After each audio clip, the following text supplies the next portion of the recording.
Hey there, and welcome to another episode of the Level Up Podcast. I'm your host, Taylor Petrinovich, joined as always by my co host, Kelly Gilster. Hey guys. Hey Taylor. How are you? Hello. We have so much to share. I'm done with my wedding season. You're almost ready to be done with your wedding season. But even bigger is that the doors to our fall mastermind program are officially open starting today. It is so exciting. We are also in the midst of our amazing workshop, but our mastermind is already halfway filled. Yeah, actually, a little more than halfway filled. Yeah, no, we did some pre-enrollment this time around. And so with that said, there are limited seats available, and we're so excited to be doing this again in this fall season. So many people wanted to hop into our spring mastermind program, that started this May. And a lot of people said, well, I don't want to be in it during the midst of my busy wedding season. And so they deferred to this fall season. So hopefully this is going to be really perfect for so many people's schedules. Of course, we want you to be able to get the most out of the program possible. And hang on just a second. I'm going to give our quick little 30-second spiel because we have a lot of new listeners who are not even familiar with what this program is. So our mastermind program is an 8-week coaching program where you get 12 live group coaching sessions with Kelly and myself, complete access to our pre-recorded course, The Luxury Framework, and you also get one-on-one individualized support and coaching. Kelly and I will individually review your website, Instagram, portfolio, and pricing, and give you tailored feedback. And so it's not just a group coaching program. You really get a lot of one-on-one hands-on support as well, along with an insane amount of bonuses. You get all of our email templates, tons of bonus content, like Kelly shooting a $1 million wedding. It was a 90-minute behind the scenes film of that. So we've really stacked this program to be everything that you need to take your business from wherever it is in the market to that next level. So a lot of our students inside have their eyes set on the luxury market. They want to get to the point to where they're charging $12,000, $18,000, $25,000 per wedding. But there's a lot of people too who they enter the program charging $3,000, $3,500, and they really just want to get to that $8,000 price point. And no matter where you are in the market and what your goals are, we can meet you where you are, help you bridge the gap and get to that point. And today's guest on the podcast is Taylor of Taylor Ashley Photography, based in San Diego. And she has taken really everything that we've taught inside the program and ran with it. Her story is so incredibly inspiring. When she started the program with us last year, she was averaging around $6,000, and now she's booking weddings close to that $20,000 mark. So she has a lot of insight to share on what she did, what has worked really well for her in her own business, and she shares all of that in this interview. So head on over to thelevelupco.com/mastermind to learn more. Save your seat before seats fill up. And without further ado, here is Taylor. This is the Level Up Podcast. I'm Taylor Petrinovich. And I'm Kelly Gilster of 618 Studios. And we are on a mission to help wedding filmmakers and photographers level up their businesses so you can make more and work less. We want to help you confidently take your business from mainstream to luxury, and it all starts right here.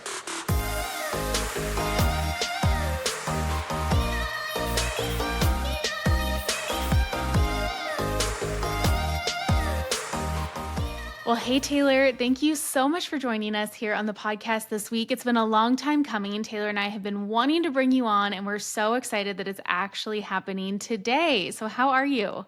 Thanks, guys. I'm so good. Thank you for having me. I'm really excited to chat with you. We are too. And Taylor, you're not too far from me. You're just down in San Diego. I'm just an hour up north in Orange County. And actually, we had a really fun opportunity for our paths to cross organically at a fam that I was shooting. And you were shooting some BTS as well as the fam. It was so funny, walking into the property and being like, oh my gosh, hi. And you're like, oh my gosh, hi. And so that was so fun. I love that we live so close to each other where that's a possibility. I know, we're practically neighbors. I'm just down the road in Oceanside, and I'm honestly shocked that we haven't run into each other more, but that was super fun. I'd love to see you guys in the wild. Oh my goodness. Yeah, that was our very first fam that we ever shot, and it was really, really fun. And I just love that I feel like you're in this place in your business where you're saying yes to a lot of things, but now you have this newfound understanding of what are the right things to say yes to. That's what I'm perceiving. Is that what you're feeling? I feel the same way. Honestly, I feel like when I first started my business, I was literally saying yes to everything because that's just kind of what you have to do. And I really feel like moving into this luxury market has been, in a sense, very similar to when I started my business.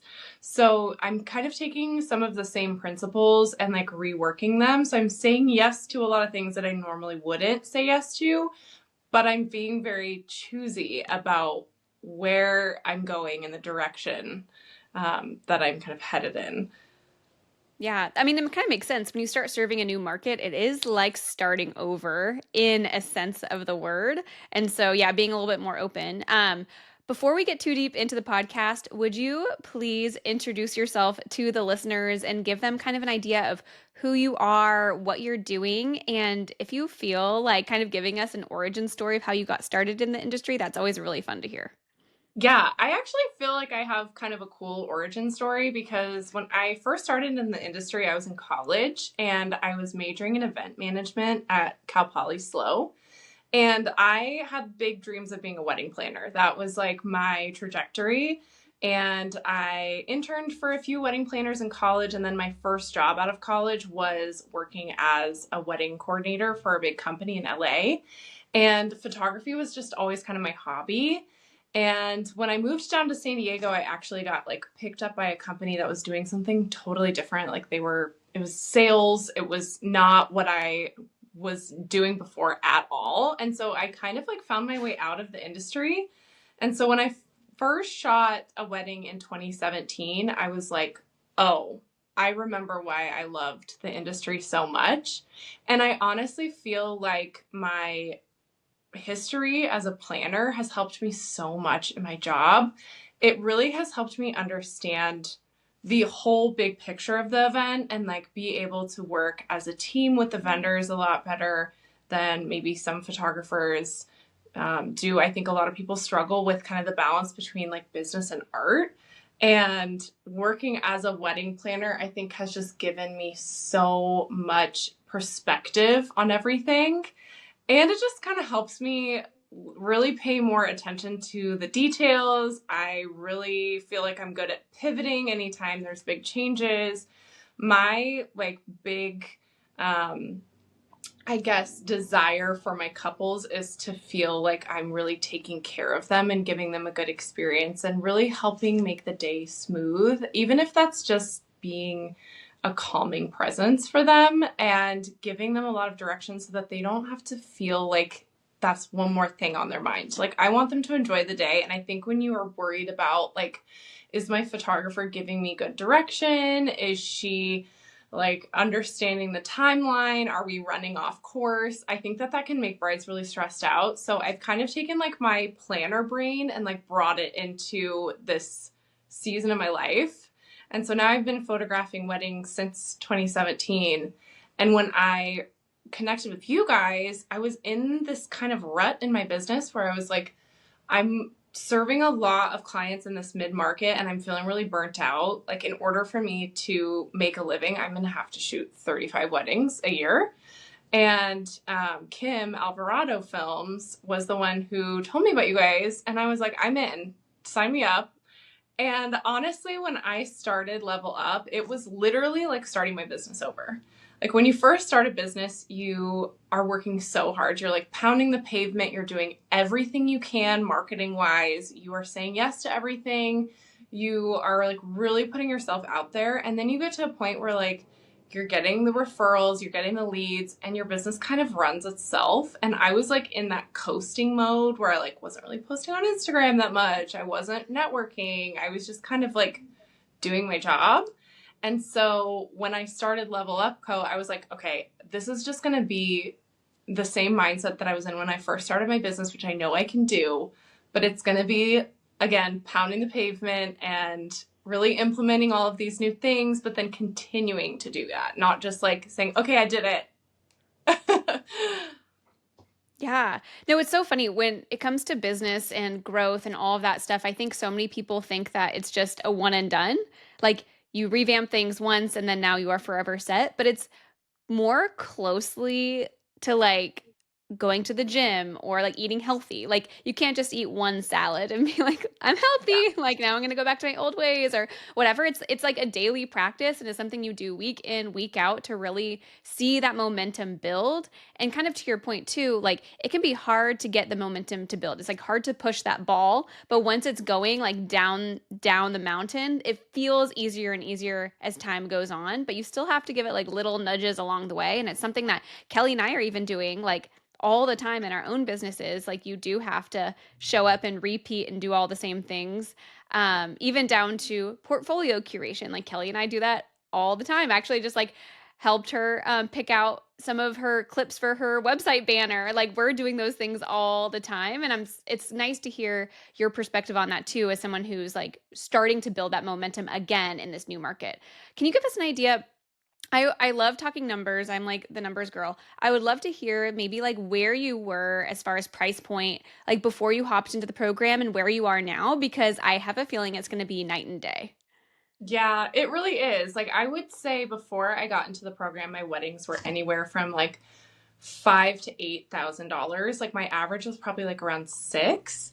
And now I'm starting at 10,000.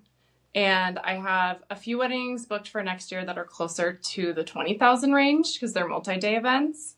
And so I'm really excited about that because I'm not going to have to shoot as many weddings, which means my clients are getting a better version of me. Yeah. And I'm going to be way more creatively inspired by what I'm shooting. So it's really exciting.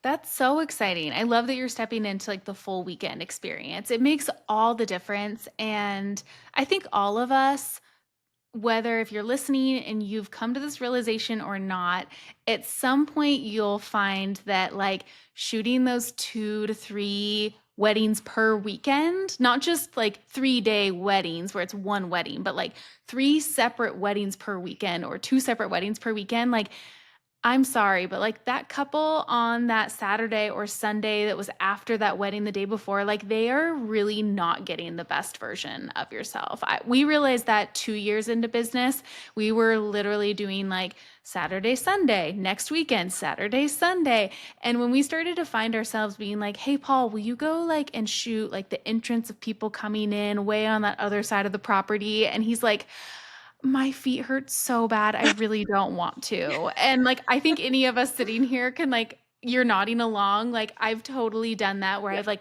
cut corners and then we just were like, this isn't fair. Like, it's just not fair to that second day couple. And we decided like, okay, let's make some big changes here. And so, yeah, it's just so much more fulfilling. I'm so excited that you're experiencing that now. Yeah, I agree. And I'm like kind of similar to you, Taylor. I'm like very introverted, even though I'm like friendly and like bubbly. I need my recharge time. So after a wedding, I feel like meeting all of those new people, figuring out all the personalities, really kind of like analyzing the energy in the room, I feel drained. Like I absorb everyone's energy. And so when I'm shooting a 3-day wedding, those are the same people. I'm just building on a relationship that I've established the first day. And I feel like by the end of the weekend, I feel a little bit more comfortable. It doesn't take as much out of me as it would be to like build these new relationships and a new rapport with a different couple like 3 times in one weekend. That would be so hard. And I used to do it all the time. It's like also beyond the rapport with the couple too. It's the rapport with the guests Yes. also, like which helps so much when you're shooting them getting ready. Like the bridesmaids and the groomsmen feel more open to your presence and like a little bit warmer. Even like the dance floor. Like if these guests have seen you around the last couple of days, like they're gonna open up and it's gonna be a more fun, like dynamic experience rather than like get this camera out of my face, please, which is better for the end product, honestly, too. I don't know if you well, I know you follow us on Instagram, but for those of you who are listening, if you don't follow us on Instagram, we're at the Level Up Co. I posted a story a few days ago with a poll, like, what is your after wedding kind of like process? Are you like a immediately collapse and crawl into bed? Do you need your like wind down time, or can you like stay up? Are you wired and you just want to like edit? Taylor, where would you fall in that? Oh my gosh, I am like a professional couch rotter. I feel like this job is perfect for me because I need like a serious balance. Like I get to be social and like really give it my all, but then on the other days I get to be in like my Barefoot Dreams robe on the couch editing, watching like my 7th rerun of Gilmore Girls. That is me all the way. I'm like, give me some junk food, give me some grease. The night of a wedding, I have a really hard time winding down. So I will usually like have a little seltzer, take a bath, and like kind of chill. Mm-hmm. But I really try to, like, aside from editing a few sneak peeks the next day, I really try to not do anything, because I think, like, as creatives, you get so mentally fried when you're working nonstop. And I think that in our industry, it's a big issue of people wearing their, like, overworkedness as a badge of honor. Like, they love to talk about, oh my gosh, I'm shooting so much, I'm working so much, I'm crazy busy, I work nonstop. To me, that is not a badge of honor. To me, that is like, you are going to burn out so fast. It's not a good look, I think, for potential clients to be like, I'm working myself to the bone. Like, if I was hiring a wedding photographer, I would want someone who was like excited and fresh and energized. And I don't want to see that you've been working yourself to the bone every day. So I really try to take care of myself. That's a big priority for me, is balance. I think that's That great. is so, yeah, it's so true. And I was just gonna say too, that's why like what people should choose to share, like personal life wise on Instagram, like people forget. I feel like sometimes people share based on thinking that like just other wedding creatives follow them and not like potential clients as well. And like perception is everything. And people like really, I mean, you know this, Taylor, like we talk about social media is like week 3 of our mastermind program, and we talk about like the do's and the don'ts and why it's so important to show up consistently but in a way that's professional, that is curated in a way where you're not like face tuning yourself into like not being recognizable in the curation, right? But like in a way that doesn't give potential clients like doubts or the ick or whatever. It's shining Yeah, yourself no, in the best 100%. light. Yeah. Yeah, Mhm. you want to show like, you want to show your real personality. Like, I feel like I'm silly and I'm fun, and I like my fantasy romance novels, and I love my dogs, and I think those are fun things to share. But like, I don't need to share like all of the nitty gritty that goes on in life. I mean, we're all people. We all get it. Like, if I have something that I want to vent about, I can text a friend. I don't need to put it on my social media. Like, I think photographers are really doing themselves a disservice by posting like their whole to-do list on their story and things like that. I don't think it makes you look professional. I think it makes you look like you overshare and maybe work too much. Yeah. No, 100%. The clients don't want to feel just like another date on your calendar or like an obligation, which is worse. Like, to Yeah. your point, they want to feel like you are entering their wedding day or wedding weekend, like with a fresh perspective and ready to go and be creative. You said something a few minutes ago that kind of stuck with me, like the concept of a badge of honor for being overworked. I feel like there's a lot of badges of honor that people wear in this industry that don't make a lot of sense to me. I'm like, I don't get why this is like something you feel like you need to cling to. And one of those things for me is the concept of like figuring it out on your own. Like someone feeling like I did this with no help and I got to where I am with no input from anyone else. It was like just me by trial and error. And I just personally don't understand that badge of honor, when you can honestly have access to basically anyone in the industry to get their knowledge and insight and to grow faster. And that's something that you definitely like leveraged earlier on in your career. And I feel like your where you are for 2026 season like is a huge testament to not feeling like you have to just figure it out. Like you went to school for event management, first of all. So you already started at this like baseline of like, being ahead of the curve, and then you invested in education early and you implemented. Can you kind of speak to like some of the best takeaways that you have implemented in your own business that have like you feel like have gotten you the farthest? Yeah, I don't think that you're ever too good to ask for help. And I'm always shocked when I hear about like egos in our industry, because in my mind, I think of us creatives as like people who are always like, oh, am I good enough? Like, I want to be better. I've looked at my work for so long. I want to make it better. Like, I always thought in my mind, creatives were a little more like hard on ourselves than other people. So I think when I hear of others saying like I don't need any help, I can do it on my own, I'm like you are doing yourself such a disservice because you can always learn from somebody else. And I'm honestly a big huge believer in even learning from people that are newer than you. If somebody started 3 years ago and they're at my level or beyond, I'm not going to be like, oh, I don't want your advice because I've been doing it longer than you. You've clearly done something right. So I think that it's really important to, you guys preach this a lot, put yourself in a room of people that are even more successful than you or are at like maybe one step above you. If you are looking around in the room that you're in and you're like, I don't really have anything to learn from these people, you're in the wrong room.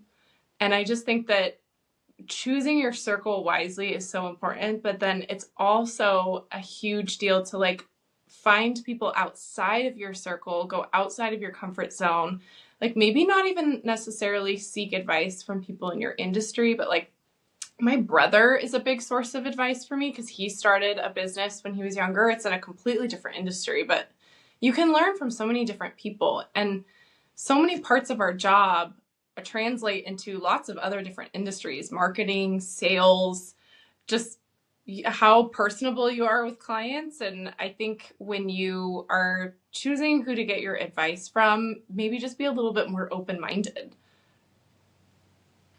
Yes. And I would also want to reiterate, I know we've said it a million times. It's don't take advice from people who don't share the same goals that you do. So, Yeah. like, I actually remember very early on, we had some great friends in the industry. They were a fellow husband and wife team. They started off in video right at that same time that we did. And about 4 years into business, they started implementing photography as well into their business.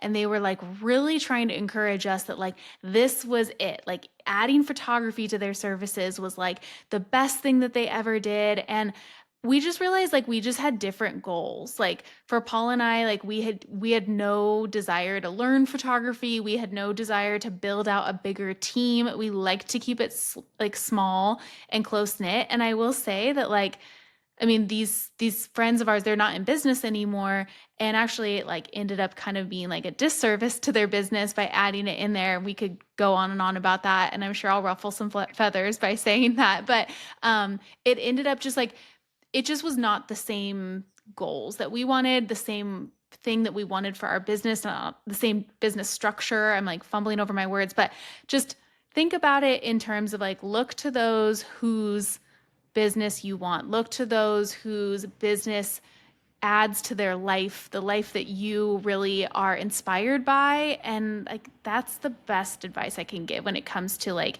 seeking advice from those you trust. Yeah, I think that's great advice. I think that as I've kind of progressed to this stage in my career, it has become more evident like which people in my circle want different things. And that's okay too. Some people have like totally different priorities. But I have been really dedicated to finding people to seek out for just advice or a shoulder to lean on that I feel like are either in the space that I want to be in or are headed in the same direction. Yeah. So I good. heard somewhere on maybe probably TikTok. I would love to say I read an article, but it was absolutely a TikTok where it was like, Relatable. don't take advice from anyone who you would not gladly switch places with. I think Yeah. that's like a good one. Like if you wouldn't trade places with them, their advice may not be worth holding as much weight as other people's advice. And I think that's really powerful. Like it's a great way to just like instantly like think like, would I trade places? No. Okay, then they can just like I'll appreciate their words of wisdom and then kind of like let it bounce back and not absorb it. Yeah. Okay, so we have done some. So Kelly's crossed paths with you at the FAM trip, and if you're not sure what a FAM trip is, it's a familiarization trip, which is generally hosted by a property, and it's meant for wedding planners to like get familiar with the property so that they can hopefully then move on to pitching that to their clients. So FAM trip defined. We also met you at Kindred in January Yes. in Palm Oh my gosh. Springs, which is Yes. where we bonded over our mutual love of the romantasy genre of books. I had just started reading Fourth Wing for the first time. I've now reread that series twice this year. Um, But I would love to kind of talk about like maybe some of your experience that you've been getting into with like these in-person events, like just your thoughts on that. Yeah, that was not something I ever did before meeting you guys. I think that that has been a huge encouragement from you. And then also the new program that you guys have started with the league of just like giving us lots of updates of the goings on. Cause sometimes, I mean, I'm pretty chronically online, but sometimes I feel like I miss out on things like the Theoni party that happens every year. I was like, how did I not know about this? This looks so fun. So I've been really intentional about the networking that I go to. So for me, smaller events like Kindred have been really great for this phase for me. I would love to eventually go to Engage. I think that that's one of those where you kind of have to be prepped and ready for. So I've been really like kind of having some events on my radar like Kindred, Kinetic. There's a new one that popped up, Interested Company. Really events that are attracting kind of a more intimate group with planners, photographers, videographers that I can network with. I've found that a lot of the more local groups in my area, I just kind of run into the same people, which I really love spending time with these people, but I'm trying to kind of go outside my bubble, meet people from different parts of the state or even the country, and not necessarily like box myself into the San Diego market as much as I was in the past. Yeah, that makes a lot of sense. I think that's really smart to kind of diversify in that way. I think we think of diversification like in more like tight like ways to define it, but that's a diversifying your bubble. I think it's really smart and you're going to run into people who are attracted to things like Kindred, which is going to be a different person than it's attracted to something like Interested Company, and so you get the Mhm. opportunity to meet more people. I think that's so smart. I have a question. This is like I'm putting you on the spot, so if you need to take a minute, we can like edit out the dead space. If you were to go back and talk to Taylor 3 years ago and like give you advice to get to where you are now faster, like what would you tell her? Ooh, that's a good question. Um,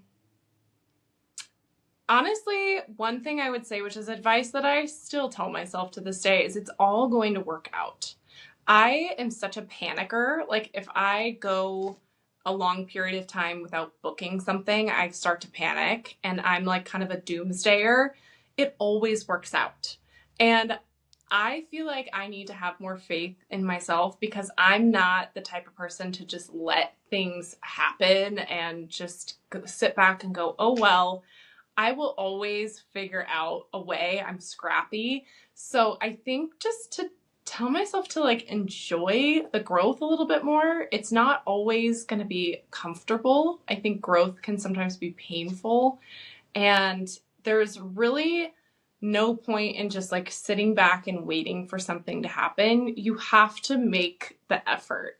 I think that there are some people that you'll come across in our industry that are like, oh, well, my husband works for this huge, financial planning company. I don't really need to work. Or like, my husband works for this big company that like funnels clients to my business. So it all comes easy to me.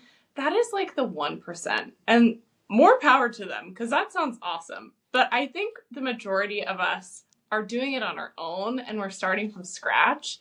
And I think that just believing in my ability to get where I want to go and use any resource that I can, I think is something that I wish I would have understood more about myself. Like I spent too many of my years in my earlier like years for my business panicking and then just like taking things that didn't serve me because I was like, well, what if I, don't make any money next year? I can't tell you how many times I have booked a client that I knew in my gut was not the right client for me out of panic. And then 6 months later, I have an amazing inquiry for that date that I have to turn down. It happens all the time. You just have to trust. Oh my gosh, I have a quick story time on this. So I myself, like it goes for everybody. Like I'm in a bit of a booking spell right now. The inquiries are coming through, but it's just like never quite landed to be the right fit. And so I had an inquiry come through at a venue that I don't like working at. I spent so many years working at this venue, and I feel like as a business, like we have typically outgrown like the budgets of it and stuff. And so, but it's with a photographer we just recently worked with last year. So I DM'd her. I asked her a little bit about this one, and she's like, okay, full transparency. This is my lowest booked client in 2026. And I was like, okay. So she's like, so based on the proposal you're putting together for them, just kind of know that. And she's like, and I did it because I was kind of in a place where I was panicking. So I did it and I booked them. And now I'm kicking myself because it is like such a prime June date. And so I ended up putting together a proposal. And I was like, I told Paul was giving me the pep talk. He's always the one in my ear. And now Taylor too, being like, you don't need this booking. Do not take this. Like, leave it open for something better that's going to serve you better. And when I say serve, that sounds so, I feel like the way I said that, it sounds so selfish, but really in a way, it's like, it wouldn't serve the client well because I'm bored at their venue. I'm Mhm. going into it being like, okay, like this client didn't like, it's just not a big collection. I'm not excited or inspired by it. And so I'm probably not going to produce like my best artistry. And so I just think that, yes, I love what you said. And everybody does that along the way. And if you're sitting there and you're listening, I'm sure that you've done this too. And so just try to just be confident in yourself. It literally is all going to work out. It's worked out for me in 15 years. I've had years where I've gone in with lighter numbers than I wanted to, and it all ends up working out in the end. So just trust. Yeah, I think this past year or two has been kind of a return to normal after the effects of the pandemic. And I think we've kind of all forgotten that the booking window isn't necessarily a year and a half out. And so I've been hearing a lot of people in the industry, not just photographers, planners too, panicking about next year being so light for them. But I felt the same way at the beginning of this year too, and my year filled up. Yeah, a lot of them have been last minute. Like I've booked a couple weddings 2 months in advance, but it all worked out. And I think at the end of the day, like if you're feeling so much pressure to make like a certain amount of money, maybe instead of like taking jobs that you don't want, figure out how to diversify your income a little bit. I've been doing a lot of boudoir shoots on the side, which I love. It like totally fills up my cup, and I do them for clients. And so it gives my clients and I like one more piece of connection. And I feel like that has been filling up the gaps in my bookings throughout the year if there's like kind of a slow season. And that way I'm not having to, like you said, take weddings where like I'm not going to be serving the client as best as they deserve. No, absolutely. Like anytime you don't feel backed into a corner or you're not feeling that like scarcity come through, is you're going to produce the best work and you're going to make the soundest business decisions as well, because the worst thing you can do is panic. And so, I mean, Kelly and I are very transparent about that. Like Kelly has her corporate commercial brand, and we have Level Up.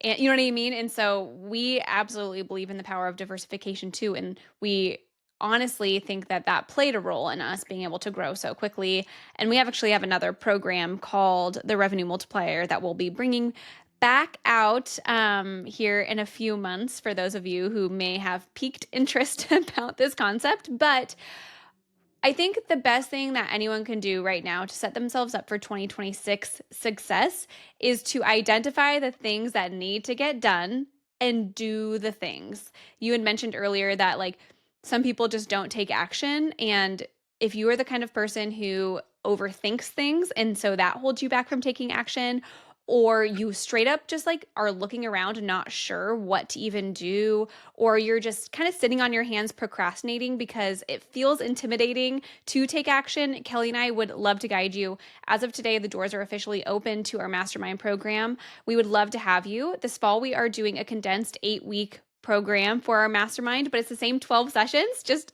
in 8 weeks. So we're getting you out before Christmas. And we are so excited. It's already, if we're being honest, we did a lot of pre-enrollment this time. So it's already about 60% full. And so if this is something that you've been thinking about joining through the Level Up Co., if you've been a lurker and a listener of the podcast but haven't quite taken action, or maybe you're brand new to the podcast and everything we're saying today has resonated with you, we would love for you to go to thelevelupco.com/Mastermind Mastermind to learn more about the program, book a call with Kelly or myself so we can chat through it, or just hop on in. We do fill up, and this one will probably fill up before the actual deadline, before it closes in a week. But we would love to have you. Obviously, like Taylor went through the program. Taylor, were you in the spring or the fall in 2024? Spring. Okay, so you're just a little over a year out of the Mastermind program, and heading into next year, you're already booking collections that are closer to $20,000 when before, when you joined Mastermind, you were averaging $6,000. Let's just let that sink in for a second. So if there's ever been any question on ROI from a program, ours does hold up, I would say, and you earn your money back pretty quickly. And so we would love to have you. Kelly and I are filmmakers, if you're not familiar with us, but our most recent round of our Mastermind program this spring of 2025 was about 80% photographers. And so it's the same business principles that will apply to either disciplines. We've actually had like a makeup artist go through the program and a content creator too. So we would love to have you join us. And I have a feeling that if you wanted to reach out to Taylor at Taylor Ashley Photo and ask her opinion on the program, she can chat through some of the specifics if you want to hear from an alumni. Sorry to put you on the spot there, Taylor. No, I'm like your biggest source of advertisement down in San Diego. I'm like, you need some advice? Sign up for this. We love it. Thank you so much. Is there anything else you want to chat through on the podcast? I know that you're honestly a wealth of knowledge. You've done so many of the right things that have gotten you to where you are. So we can kind of talk about anything else that's on your mind. Wait, Yeah. first things first. Can I just hop in because you did something like mind-blowing that I think would be so helpful for the listeners to hear. When you popped on here, and if you're watching on YouTube, you'll see that Taylor's in this like most amazing, beautifully aesthetic room. And right away, I was blown away. I was like, Taylor, where are you? Is this your house? Like, what is this cool place? And you're like, well, I actually rented a peer space. And for those of you who don't know, peer space is similar to like Airbnb, but like for production things, like photo video shoots, things like that. Taylor and I rented through peer space for our brand photos. We wanted like kind of a architectural residential vibe. And so Taylor is sitting in a peer space that's just 5 minutes from her house. And I was like, oh my gosh, you didn't need to do this for the podcast. And you're like, oh, no, I do it for consultations as well. And I was like, wait, what? This is brilliant. Okay, talk us through this thing. You said you have dogs, they're loud, but like, I don't know. I feel like this is so smart. I'm just like blown away. So please take notes on this, you guys, if you're listening to this. I feel like we are all like just girlies with lives. We have kids or dogs, and there's always something happening in the background. Like, even if I corral them into one part of the house, if the UPS guy comes, all hell breaks loose. And that is just not the first impression that I want anyone to see of me. So whether it's a podcast or a consultation call, that's not the vibe that I want. So I found this place like literally 15 minutes from my house. And if you really want to make it worth your money, you can try to like schedule calls kind of all on one day. I will like do lots of different things when I'm here. I will record myself talking for Instagram, or I'll take calls, or I don't know. There's all kinds of things that you can use it for. And I just think that it gives, again, like we were saying, that really nice, like more elevated first impression.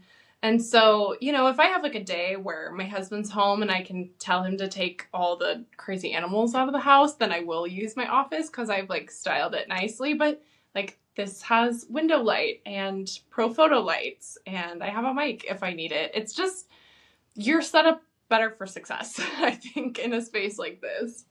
I love it so much. It's just like an extra touch that makes all the difference. And if it just, I don't know about you. I mean, I've been in this where like kids have been home and I've been really stressed out during the consultation that they're going to like break into the room. And then I'm like, what am I going to do? And I'm probably not showing up in my best self. So you probably feel the same way with your dog. So you're more relaxed. Yeah, honestly, I feel like when I'm stressed out about like noises, or I have like this one neighbor that rides his motorcycle really loud through the cul-de-sac, like I just don't want to worry about it. So smart. It's like going the extra mile. And sometimes all it takes is this little seed to be planted in someone else's mind. Like they didn't even think that that was a possibility. It never dawned on them. So if that's you and you're listening to this and you want to take a page out of Taylor's book, I think that'd be really smart. And from what I've looked up peer spaces for other things in my area, and some of them are only like $150 an hour, and they'll rent it by the hour like that. So, like Taylor said, like if you kind of batch consultations all in a little window, like it's not all that expensive. So I think it's a really smart way to do it. Um, Sorry, Taylor, anything else you want to talk about? I'm so glad Kelly took us down that tangent. Yeah, I mean, I think going the extra mile just in general is something that you guys are big advocates for. And that's something that I think the more you charge, the more you have to add value in other ways. So, like on a wedding day, maybe I'm scheduled to be there for 10 hours. I'm usually getting there an hour early just to show face and really get my stuff set up and not feel rushed. And sometimes if there's stuff still going on, I stay late. And it is what it is. I dress nicer now. I wear a nice black dress. I wear a cute little heel that's still comfortable. I bring a change of shoes for later when no one's paying attention to my shoes. And I really just make sure that even like in my editing, I'm being so much more aware of just like tiny little details. Like, can you see a nail that was like hammered into the wall for a photograph that you want to Photoshop out? Like tiny things. I just think when people are spending $15,000, $20,000, that's what they deserve. No, it's true. Okay, actually, this is so true. This is actually, I would say, one of the biggest misconceptions when it comes to scaling your business, and it's one that can be a mental hurdle for some people, because people will fall into like two camps a lot of the time. They think that they can just raise their prices, raise them all willy-nilly, like without any reason to raise them. And so that's like a recipe for disaster.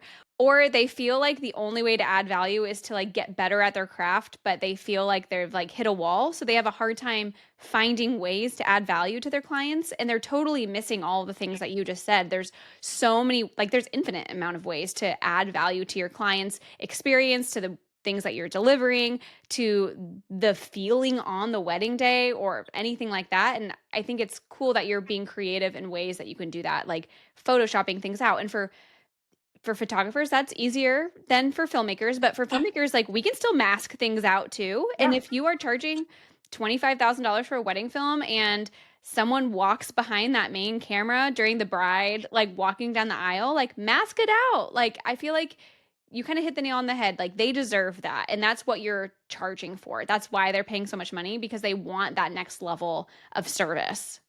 Yeah. Also, if you're charging more, you should be taking some of that extra money and paying a better second shooter. 100%. I feel like you need to level up your second shooter game. So you're no longer hiring people that are just second shooters. You're hiring people that are the same level as you.